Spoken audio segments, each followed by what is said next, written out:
sa inyo. Magandang hapon po rin po, ma'am. Ano po ang pangalan ng inyong anak? Junel po.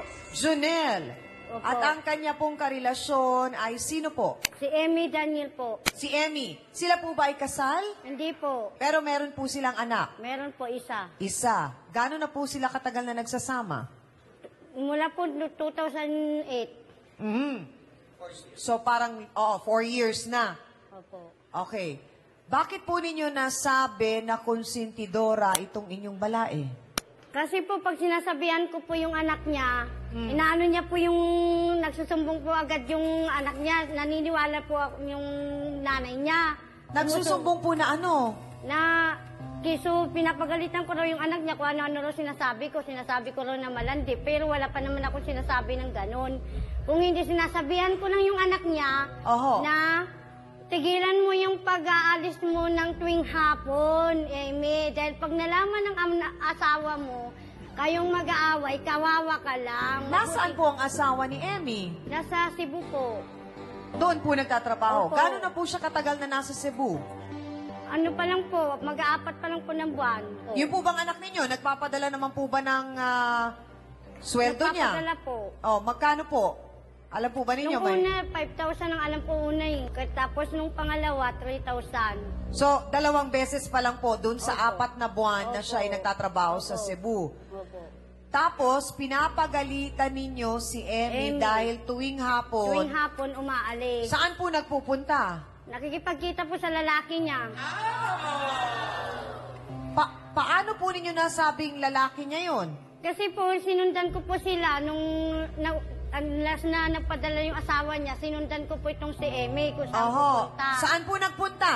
Doon po sa Pasig. O ano pong nakita nyo? Nakita ko po yung lalaki na nakahawak sa kanya. Nakahawak? Opo, nakaakbay sa kanya. Nakita po ba kayo ni Emmy? Oo. Eh, sabi ko, sino yung lalaking kasama mo na yan? Oo. Sabi ko.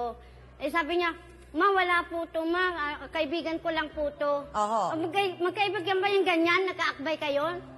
Yun, ang umuwi sa kanila, nagsumbong sa nanay niya. Ito namang nanay niya, sumugod din sa akin. Bakit po kayo sinugod? Na kung ano-ano raw sinasabi ko sa anak niya, na keso sinabi ko raw na hindi ko pa sinabi. Dahil sinasabihan ko po lang naman yung anak, yung Oho. manugang ko. Nasabi ko, Oho. sabi ko sa kanya, Amy, pakiusap naman, tigilan mo na yung pagrelasyon mo sa iba kasi kawawa naman yung asawa mo, hindi niya alam yung ginagawa mo. Siya nagpapakahirap, nagtatrabaho dun sa Cebu. Ikaw naman nagpapakasaya. Ano na lang ang ano mo?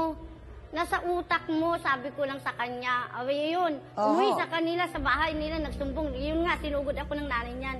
Abay mga kasawsawan dito sa studio, hindi ko alam kung ako lang ang nakakarinig o naririnig nyo rin ba na habang kausap ko si Aling Susan, may naririnig akong boses doon sa likuran at para bagang sumisigaw ng hindi, sinungaling!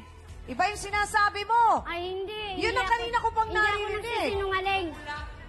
Bumubula ang Hindi bibig ako niya. nagsisinungaling. Sinasabi Dahil ko nga ang sinasabi mo, Aling Susan, Sinasabi kong totoo. pinagbibintangan mo kasi daw siya na kinukonsinti niya ang kanyang anak na si Emmy dito nga sa pakikipagkita dun sa sinasabi niyong lalaking karelasyon, pero wala pa kayong katibayan. Abay, sasagot na at para ipagtanggol ang kanyang anak, narito po si Aling Selfa Daniel. Pasok!